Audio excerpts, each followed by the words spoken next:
Bienvenidos al programa Unisofi. De nueva cuenta nos acompaña la doctora en Derecho Raquel Sandra Contreras López, que nos hace favor de colaborar con muchos programas de índole cultural sobre la materia del derecho civil, que es muy amplia, amplísima, y ella es una conocedora del tema. Ahora vamos a hablar una continuación de su anterior exposición sobre la gestión de negocios. Es un video precedente, es acerca de la misma en cuestiones de enriquecimiento ilegítimo y su correlativo, entrega de lo indebido. Doctora, bienvenida. ¿Qué nos puede platicar al respecto, por favor? Muchas gracias. Gracias, doctor, por su gentil invitación. Y pues dando continuidad más que a la gestión de negocios, es a las fuentes obligacionales que regula en nuestro legislador mexicano, tanto en el Código Civil Federal como en el de la gran mayoría de códigos civiles mexicanos. Algunos tienen algunas variaciones y pues en ese tema, pues cada quien cuando vaya a defender un asunto, pues tiene que ver cómo se regula en el Código Civil de la entidad correspondiente, porque hay ligeras variaciones, pero tanto el Código Federal como el local de la Ciudad de México en este tema son iguales todavía. Entonces, ese es una figura muy interesante también del enriquecimiento ilegítimo que el legislador de 1928 decidió regular como fuente obligacional autónoma. Esto es que da lugar a una fuente obligacional, en este sentido, obligaciones de tipo indemnizatorio. Pero aunque se consideró como una fuente autónoma, en realidad da lugar, dependiendo de la buena fe o culpa negligente o de la mala fe, culpa intencional de quien se enriquece, dará lugar a la responsabilidad civil objetiva o a la responsabilidad civil subjetiva, respectivamente. También hay que recordar que tanto la gestión de negocios como el enriquecimiento ilegítimo fueron regulados en los códigos civiles de 1870, 1884, mexicanos, que fueron muy, en su contenido, muy semejantes a los códigos civiles, tanto español como francés, de ese siglo, del siglo XIX, como cuasi contratos, porque se entendía que generaba efectos jurídicos y por una conducta del ser humano, tanto por parte del gestor como por parte del que se enriquece sin causa. Entonces se les reguló desde el Código francés como cuasi contratos. Y así, como vengo diciendo, en los códigos civiles del siglo XIX mexicanos. Pero el legislador de 28 decidió suprimir esta clasificación y regularlas, estas dos figuras, como fuentes autónomas. Sin embargo, con la reflexión siempre profunda del maestro Gutiérrez y González, ustedes, los escuchas, los gentiles escuchas, podrán apreciar que en los códigos civiles, pues se hace ese distingo en el enriquecimiento ilegítimo de aquel que se enriquece de buena fe, y yo digo con culpa negligente, o se enriquece con culpa intencional a sabiendas que no tiene derecho a enriquecerse, como si fuera una sola fuente obligacional. Pero el maestro, haciendo precisamente el análisis de la regulación hecha en nuestros códigos civiles, eh, hizo hincapié en que en realidad da lugar a la responsabilidad subjetiva o a la responsabilidad objetiva. Por lo tanto, no es una fuente obligacional autónoma al dar lugar a dos fuentes obligacionales, haciendo este distingo de la culpa negligente o de buena fe y de la culpa intencional o dolosa o de mala fe, que es consciente de que no tiene derecho a enriquecerse. Y con esta idea, cuando el maestro Gutiérrez y González participó en el Código Civil, en el proyecto de Código Civil de Puebla, ya había intervenido anteriormente, como he comentado, en el proyecto de Código Civil de Tlaxcala en el año 1976, en el de Quintana Roo en 1980 y posteriormente en el de Puebla en 1985, logró incluir esta separación. Bueno, ya lo había incluido en las demás, pero cuando ya pasó al Congreso, pues ya no se tomó en cuenta el hacer distingo de esta fuente obligacional como fuente de obligaciones indemnizatorias por responsabilidad objetiva y por responsabilidad subjetiva por hecho ilícito. Entonces, es la única entidad federativa del Estado mexicano en el que se hace esa distinción en su Código Civil, como fuentes autónomas, dependiendo precisamente de este elemento subjetivo de la culpa negligente, culpa intencional, que hoy en día todavía no se hace un distingo técnico por el origen que tuvo, pero ese será otro tema cuando hablemos del hecho ilícito. ¿Qué le parece, doctor? Entonces, Excelente, sí. me concreto al enriquecimiento ilegítimo cuando el que se enriquece lo hace de buena fe, pensando que tiene derecho a enriquecerse, porque por falta de cuidado, pericia, descuido, no se da cuenta que realmente no es el acreedor de quien le está haciendo la entrega de lo indebido y lo toma como suyo. Entonces, en ese caso, el legislador, en su artículo 1882, establece que tiene necesidad de indemnizar a quien se empobreció en la misma medida en el que pues él se haya enriquecido sin causa, y para ser más específica, voy a leer el artículo 1882 que dispone, capítulo 3 del enriquecimiento ilegítimo. Artículo 1882. El que sin causa se enriquece en detrimento de otro está obligado a indemnizarlo de su empobrecimiento en la medida en que se ha enriquecido. Entonces, en principio, pues tendrá que devolver precisamente lo que se enriqueció, y después en el 1893 se establece: cuando se reciba alguna cosa que no se tenía derecho de exigir y que por error ha sido indebidamente pagada, se tiene obligación de restituirla. Entonces, esta obligación es una obligación indemnizatoria, no es una obligación en sentido estricto, tampoco convencional. La fuente es una obligación indemnizatoria, en la que hay necesidad de devolver lo que se ha recibido sin causa. Ya posteriormente el legislador va haciendo en los siguientes artículos distinción de si lo recibió de buena fe o si lo recibió con mala intención. Entonces, en el caso de la buena fe, vean ustedes que en su artículo dice artículo 1882, 1883, el 1883 que venía leyendo en su segundo párrafo dispone: si lo indebido consiste en una prestación cumplida, cuando el que la recibe procede de mala fe, debe pagar el precio corriente de esa prestación. Y si procede de buena fe, solo debe pagar lo equivalente al enriquecimiento recibido. Entonces, el artículo 1882, la primera parte, el primer párrafo del 1883, se refiere a un enriquecimiento sin causa de buena fe. Y la última parte del segundo párrafo, en el que queda claro que el que se enriquece sin causa, pero lo hizo de buena fe, solo debe devolver aquello con lo que se enriqueció sin causa. Y ya después se agrega en el artículo 1887, dice: el que de buena fe hubiere aceptado un pago de lo indebido, de cosa cierta y determinada, solo responderá de los menoscabos o pérdida de esta y de sus accesiones en cuanto por ello se hubiere enriquecido.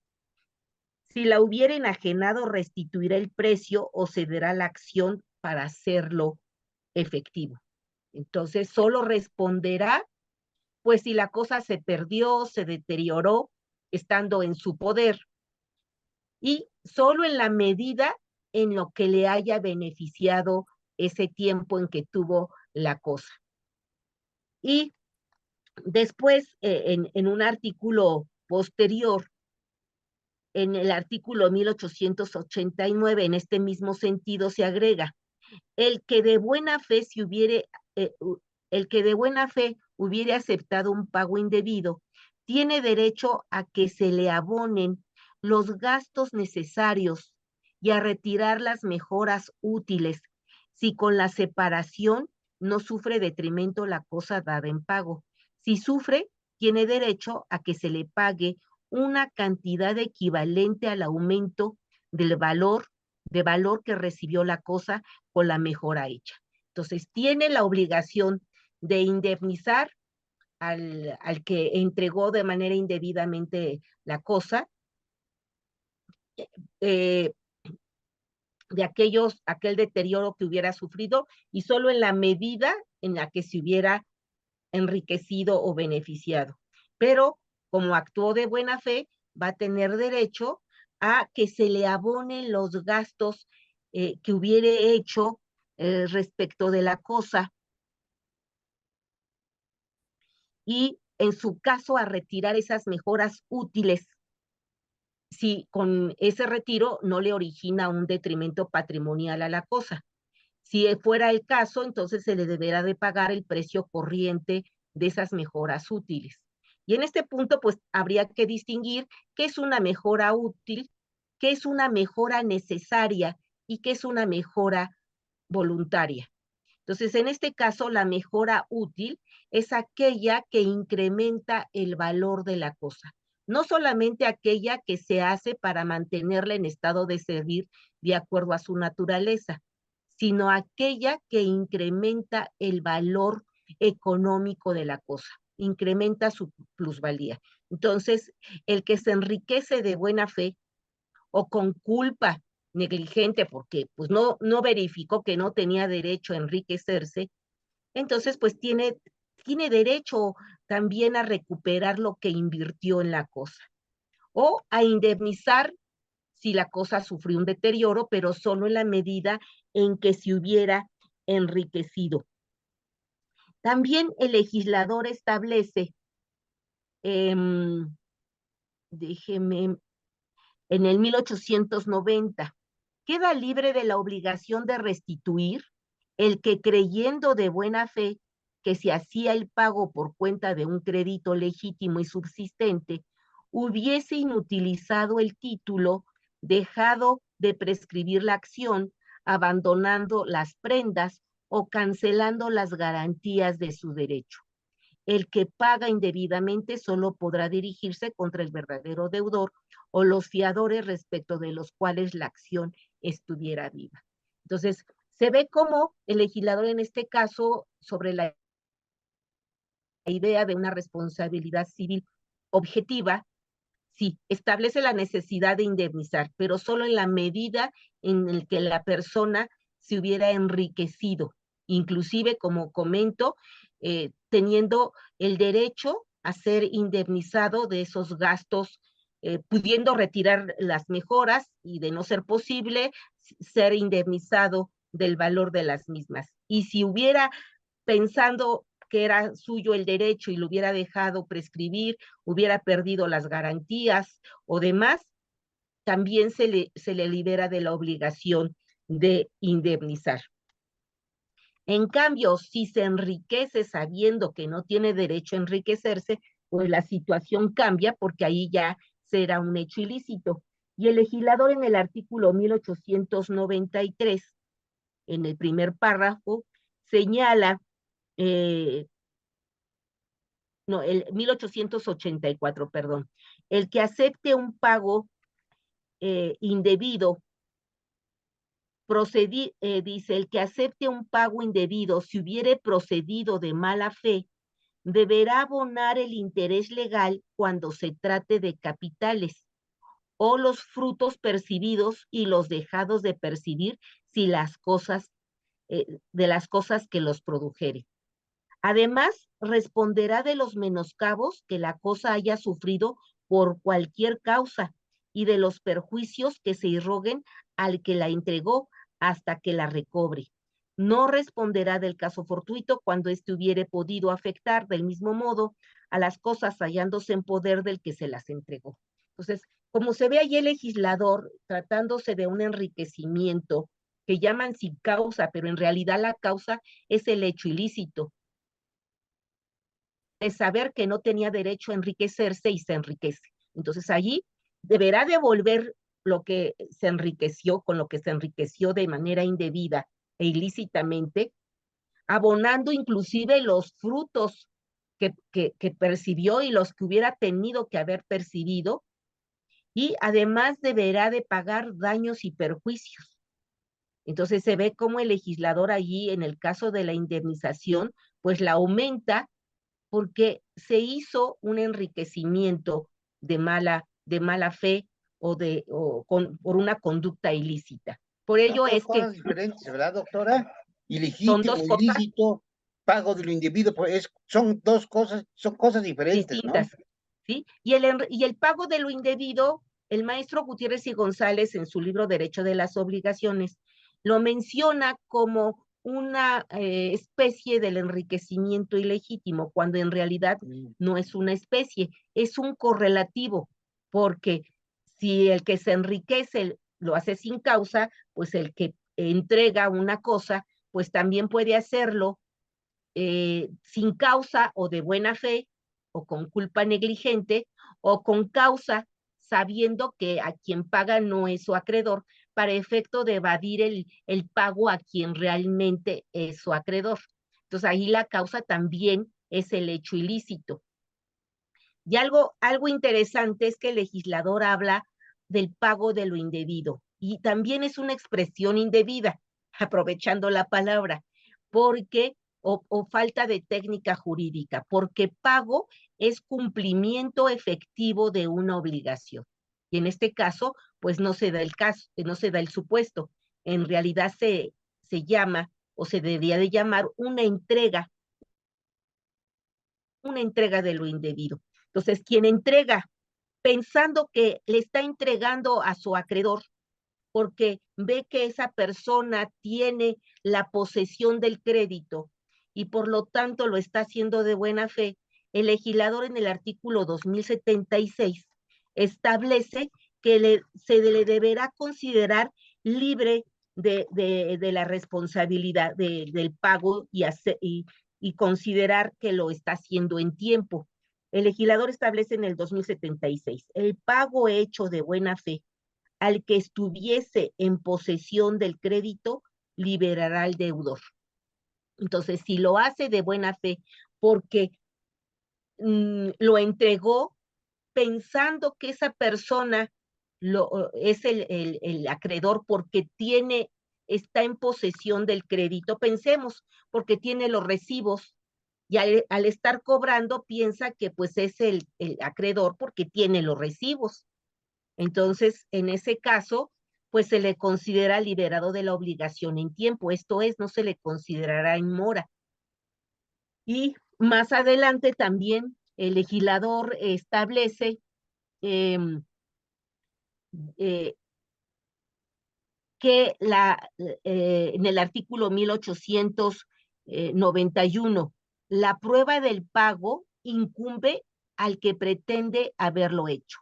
También corre a su cargo la del error con que lo realizó, esto es, su buena fe, a menos que el demandado negare haber recibido la cosa que se le reclama.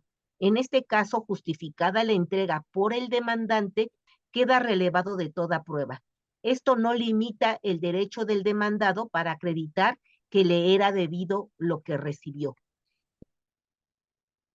En el artículo 1892, se presume que hubo error en el pago cuando se entrega cosa que no se debía o que ya estaba pagada, pero aquel a quien se pide la devolución puede probar que la entrega se hizo a título de liberalidad o por cualquier otra causa justa. ¿Cuál sería una causa justa? Por ejemplo, una donación remuneratoria, como cuando el el dueño de un asunto ajeno que fue útilmente gestionado en contraprestación al gestor, no solamente le indemniza los gastos necesarios, sino le da una contraprestación por gratitud de haber atendido a su asunto. Esa donación será remuneratoria y será una causa justa, por lo que no tendrá derecho a promover la acción de repetir en contra de esa persona. ¿Sí me explico? Ahí se dan varias figuras realmente muy interesantes. Y después, en el artículo 1893, se establece el plazo para prescribir este tipo de acción. Dice, la acción para repetir lo pagado indebidamente prescribe en 1 año, contado desde que se conoció el error que originó el pago. El solo transcurso de 5 años contados desde el pago indebido hace perder el derecho para reclamar su devolución. Entonces, en este caso, el legislador establece una excepción al principio del plazo para prescribir, porque generalmente establece plazo para prescribir de 2 años cuando la prestación es de tracto instantáneo y de 5 años cuando es de tracto sucesivo o de tracto doble, como en el caso de pago en abonos, rendición de cuentas. Entonces, el legislador ahí establece un plazo de 5 años y aquí está estableciendo, en principio, un plazo de prescripción para promover la acción de repetir lo pagado indebidamente de 1 año, ¿sí? Ya después agrega que son 5 años y pasado ese tiempo, pues ya no se podrá pedir la devolución de la cosa. Y de esto se puede desprender que el legislador, inclusive en la figura de la entrega de lo indebido, también hace un distingo. Si quien entregó lo hizo de buena fe o con culpa negligente, porque no verificó que aquella persona que está en posesión del crédito, pues del crédito, en este caso de los recibos, en realidad no es la acreedora, sino alguien que en un momento dado puede creer que es la acreedora. O sea, también puede haber buena fe de quien tiene el título, la posesión de un documento que es apreciado como, como un poseedor legítimo, cuando en realidad pues no es un poseedor legítimo. Yo pongo el caso de aquella persona ya muy grande que nada más tiene un nieto y un heredero, pero es un heredero flojo, baquetón, pero pues pensando que es un único heredero, pues lo quiere instruir en el cobro de sus derechos y lo va presentando, en este caso, a sus arrendatarios para que sepan que cuando esté enfermo, esté cansado, él puede ir a cobrar y además le da los recibos, además de presentarlo, le da los recibos para que en su momento pues vaya a cobrar las rentas. Pero en el inter de todo esto, el abuelito se pone muy mal y revoca el testamento. Y pues como el nieto ha dejado de irlo a ver y nada más cobra las rentas, pues no se entera que revocó el testamento y que ya no es heredero y por lo tanto ya no es poseedor legítimo de esos documentos. Y sin embargo, pues va y sigue cobrando las rentas.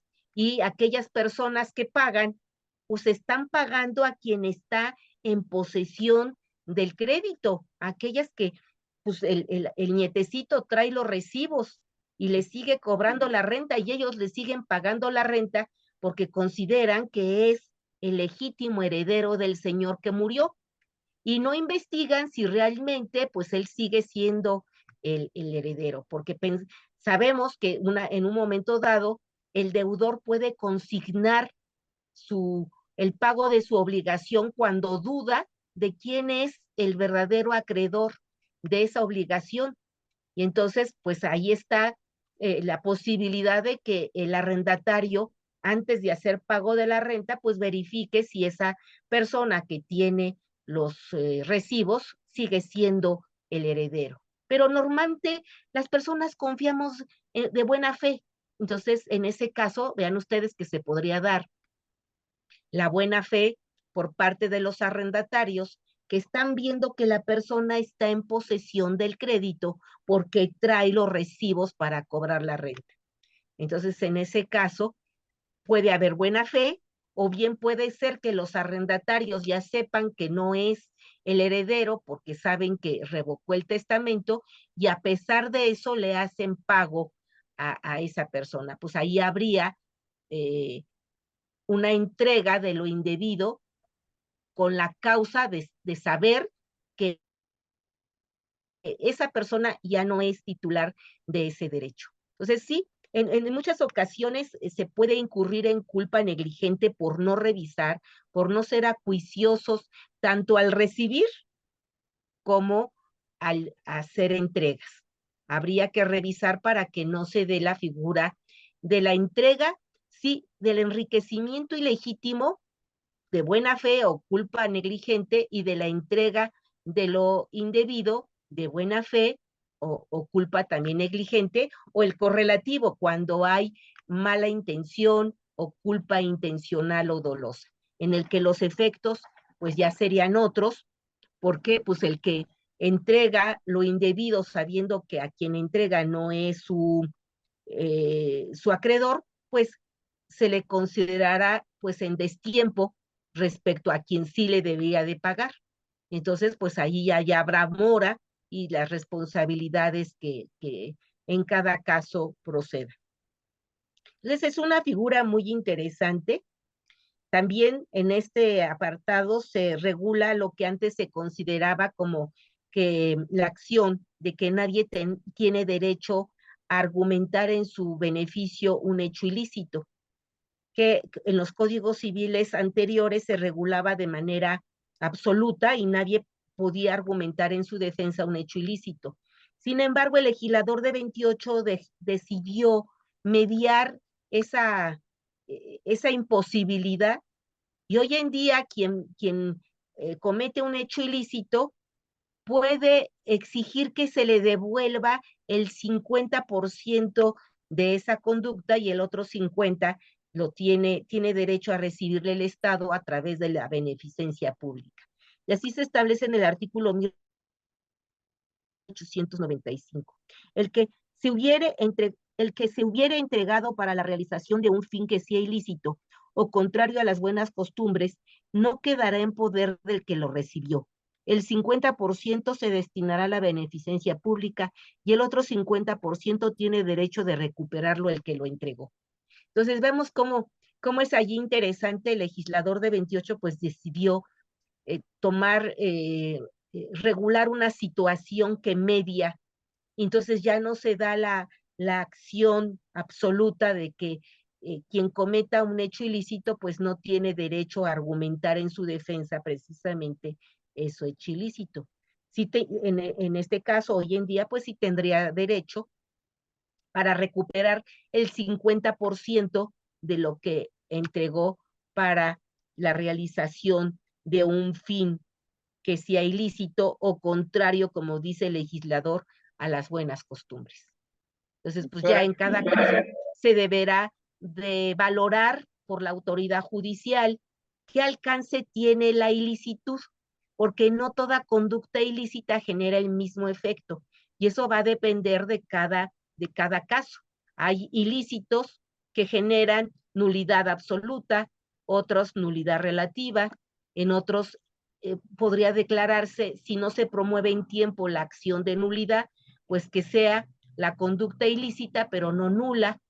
Y cuando la situación es realmente grave, cuando hay imposibilidad jurídica para realizar el acto, entonces, pues esa conducta será inexistente. O sea, ya cuando es realmente muy, muy grave. Por ejemplo, que alguien quisiera vender un bien que estuviera fuera del comercio. Pues nada más no, porque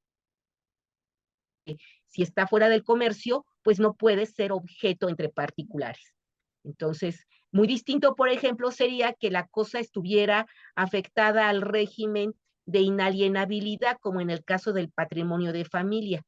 Ahí daría lugar no a la inexistencia, sino a la nulidad absoluta. Entonces, también al respecto de lo ilícito habría que ver cuáles son los alcances de la ilicitud y cuál es la sanción que el legislador establece para cada caso. Pues, Y ahí ya doctora, estaría el tema de la ilicitud. entraremos en este tema el próximo programa, si ustedes no tienen inconveniente. Yo fíjense que, digo, ya sé que tenemos que terminarlo. Les haré algunas preguntas, pero creo que lo podremos hacer el próximo programa, si usted no tiene inconveniente, y arrancar con estas. Claro que no, doctor, con muchísimo gusto. Sí, por ejemplo, dice, bueno, lo comento de una vez, que nada más para que la gente no vaya a confundir. Hay algunas cuestiones, por ejemplo, que no es lo mismo este enriquecimiento ilícito, que es cuestión civil, que puede coexistir o no, tal vez, con cuestión penal, ¿no? O Sí, incluso con cuestión fiscal. Puede sí, coexistir o no, habría que ver, ¿no? sí, en la cuestión penal, pues ya sería por los tipos penales que el propio legislador tiene establecido, pero sí son dos figuras distintas. En el caso de la materia fiscal es muy interesante porque en ese caso, respecto de la autoridad, sería un enriquecimiento ilegítimo o de buena fe, cuando quien entrega lo indebido, pues no había causa, no había ley que le obligara o lo constriñera a hacer un pago de contribución, no estaba la contribución a cargo de él. Y pago en exceso, y no ilícitamente, porque ahí sí se hace el distingo con relación al Estado, cuando una persona sí es contribuyente sí está constreñido a hacer el pago de la contribución, pero la hizo en exceso. Entonces, en ese caso, el Estado está en el deber jurídico y en la obligación indemnizatoria de devolver lo que se pagó de manera en exceso, más la actualización de esas sumas. En el caso de que sea un enriquecimiento ilegítimo, porque no había causa para que esa persona hiciera la entrega de una contribución que no estaba a su cargo, entonces el Estado solamente tiene que devolver aquello con lo que se enriqueció sin hacer actualización alguna. Entonces sí, es muy interesante esta figura en el ámbito del derecho fiscal. Pues, Porque, doctora, bueno, el Estado nunca actuará ilícitamente en ese sentido. exacto. Entonces será un enriquecimiento ilegítimo porque no hay causa, o un enriquecimiento en exceso porque sí la causa es la propia ley fiscal. Pues muchas gracias, doctora, y nos vemos el próximo programa. Le agradezco que esté aquí con nosotros, con todo el público, porque incluso me han preguntado varias personas que hay veces que yo sé que usted tiene ocupaciones. Digo, bueno, es que tiene ocupaciones. Veremos cuándo nos hace favor. Y pues seguiremos haciendo el programa. Doctora, muchas Mucho gracias por gusto, todo y con nos mucho vemos la gusto, doctor. próxima vez. Gracias Hasta por su luego. invitación. Gracias a todos. Suscríbanse, por favor, porque si nos ven, si nos dan like ahí, la manita, esto hace que YouTube nos promueva un poquito más estos programas.